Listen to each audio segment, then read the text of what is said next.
Happy weekend everyone, good morning at isang maulang umaga sa inyong lahat. Bali, today I'm going to harvest some of my lofa, yung mga bunga ng aking mga patola na malalaki na at pwede nang i-harvest. Kasi pag nagulangan sila, mas madali mamatay yung mga lofa vine or mga patola or kahit anong gulay na halaman pagka hindi natin na-harvest yung mga gulang o nagulangan sila. So, naka-harvest ako ng 6 na bunga. Yung isa nga medyo gulang na, pero tinanggal ko pa din para for the purpose na hindi agad mamatay yung ating lofa vine. At ito yung mga mini sunflower na binili ko yung buto online. Ito yung nabuhay. Actually, mas madami yan nakaraan. Kung hindi sana yan na bukay ng mga manok. And then ito yung pinunla ko mga peanuts na nabuhay na. So, pinaikutan ko pag mapunod. At yung ating mga sweet corn na pinumba ng ulan, malakas na ulan last week, hopefully mamunga sila at magkaroon ng produce itong vlog na ito kasi sayang. At yung mga lofa plant natin ay, mga lofa vine ay nag-extend natin sa mga ginawa nating terraries.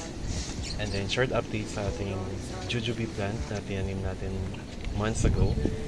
Natuwa ako kaninang morning kasi may na-observe akong bunga or yung tinatawag nating pollinated na bulaklak ay magiging bunga siya. So, yun, kung makikita nyo, ayan yung tinuturo ko. Bunga yan ng jujube. So, na-explain ko nakaraan sa unang video yung jujube. And then, yung ating mga American silky ay pinapalabas ko talaga sila every Sunday or Saturday pagka nandito ako sa farm para makakuha or makakain sila ng mga damo, which is favorite nila, tsaka pampaboost ng kanila immune system. Immunity, since lately ay maulan na pwedeng mag-cause ng sipon sa kanila. So pag nakakain sila ng mga damo, parang gulay yun para sa atin kung tao.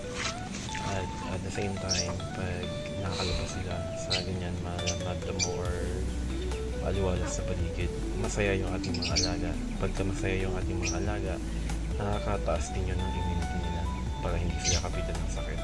So, from time to time, yung mga alaga natin, pinapalabas natin sa may mga fresh grass na makakain nila.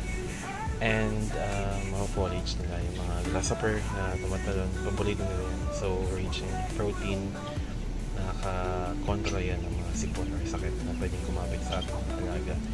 So, nag-stop sila mag-ngitlog lately kasi tag-ulan pa. Hopefully, ang breeding season nila mag-start is coming March, April, or May. Yan, sa mga period na yan kasi dry season na yan. Hopefully, makaproduce tayo ng mas maraming sisiyo this season, this breeding season. Kasi gusto ko talaga mapadami itong mga American silky natin.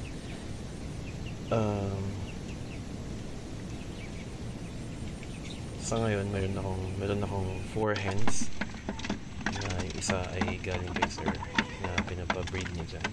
At then yung ating bantam chicken or Chinese chicken, ayaw pakainin manok, puti ng itim. meron akong dagdag na hen itong puti.